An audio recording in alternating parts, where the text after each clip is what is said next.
Assalamualaikum warahmatullahi wabarakatuh. Salam sejahtera untuk kita semua. Om Swastiastu, Namo Buddhaya, Rahayu. Saya mau memulai dari cerita beberapa waktu lalu kita menjadi tuan rumah untuk KTT ASEAN. Lanjut.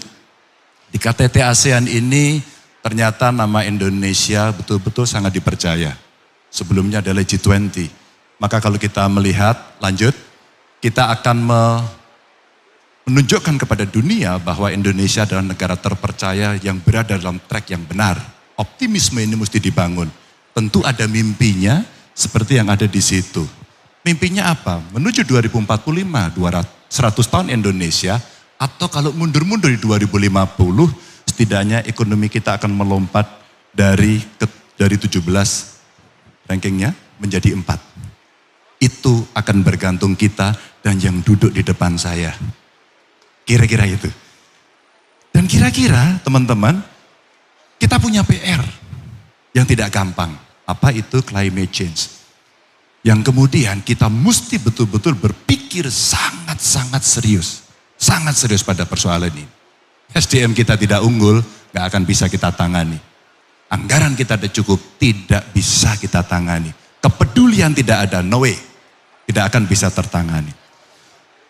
Pada sisi itu, saya kira yang hadir di sini, teman-teman yang duduk di depan ini, yang di atas, di balkon semuanya, pasti akan menjadi bagian apa yang disebut sebagai bonus demografi. Di layar terpampang, kelas menengahnya ada 44%, dan kemudian tenaga produktifnya 69%. Sebuah aset yang tidak main-main, tidak main-main. Maka pada saat itu, inilah yang hari ini mesti kita siapkan betul untuk meraih itu. Meraih dengan serius, menyiapkan dengan baik. Dan hari ini saya senang diundang di UGM, karena ini bagian atau menjadi Center of Excellence. Kampus yang betul-betul sebenarnya bisa kita ajak, kita order untuk merancang itu dengan baik, dengan data yang bagus, riset yang bagus dan seterusnya. Dan transformasinya ada 6 pilar. Satu, soal pangan yang mesti dipenuhi. India sudah tidak mau mengekspor lagi. India tidak mau. Vietnam, Thailand menahan diri. Indonesia yang kaya banget, apakah cukup bisa meningkatkan produktivitasnya? Apakah cukup SDM kita memberikan? Apakah cukup benih yang baik? Apakah cukup saprotan yang bagus? Dan apakah ada off-taker yang bisa mengambil sehingga stabilitas harga tercapai? Pangan. Termasuk diversifikasinya. Kembali lagi. Yang berikutnya kemudian kita bicara kondisi lingkungan yang tadi sepenggal saya ceritakan karena global climate change kemudian terjadi situasi yang memburuk. Saya kira di beberapa tempat sekarang sudah mengalami gangguan ISPA karena polusi yang sangat luar biasa. Dan kita mulai pelan-pelan untuk mendorong, mengingatkan, berkomitmen sejak Kyoto Protocol, kemudian Paris Agreement, 190 negara saya kira, dan COP besok akan diselenggarakan di Uni Emirat Arab, semua akan ditagih komitmennya. Seserius apa? Roadmap-nya seperti apa? Suka tidak suka, mau tidak mau. Maka mengurangi gas emisi, ekonomi hijau, ekonomi biru yang menjadi potensi untuk bisa kita kembangkan, itu yang mesti kita lakukan. Kembali lagi. Maka teman-teman, pada saat itulah kemudian tidak cukup ledakan penduduk yang sangat luar biasa. Bumi saya kira sudah berada pada kapasitas yang berlebih. Suka tidak suka, energi sangat dibutuhkan.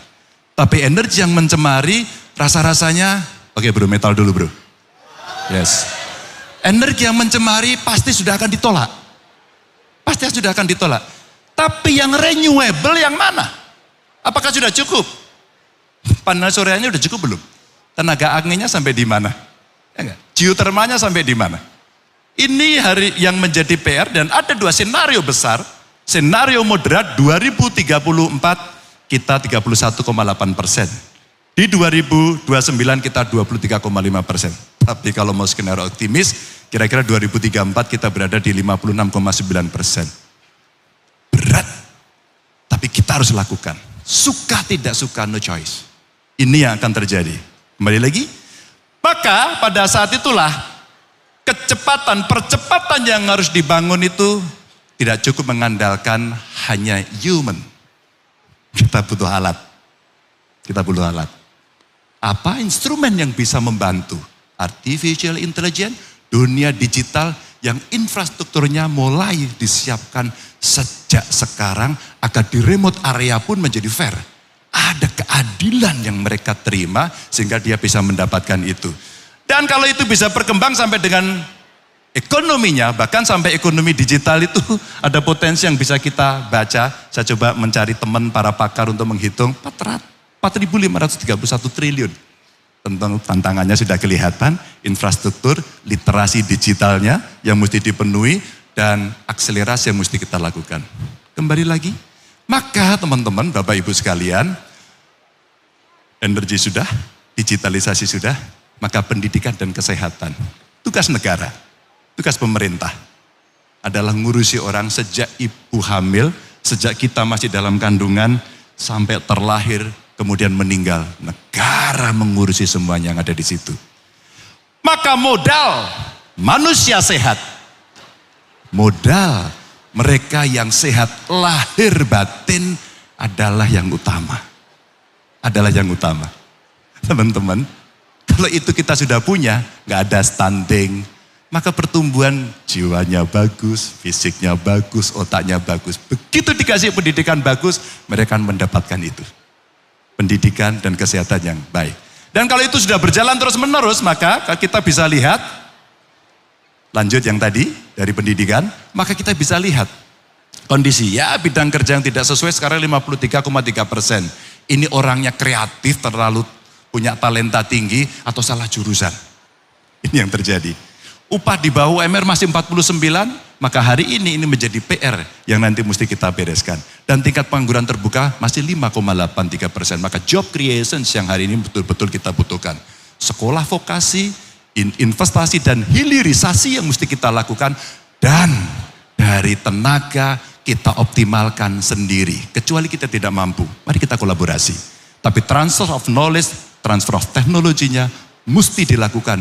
Harus. Itu yang kita lakukan. Dan mata kuliahnya, karena kita di kampus, rasanya mesti dinamis dan menyesuaikan perkembangan zaman. Adaptif.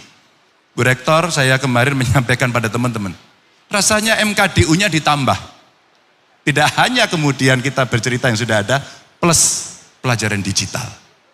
Rasanya anak-anak yang sekarang ditambahi ilmu itu, inovasinya berkembang dengan sangat luar biasa. Sangat luar biasa.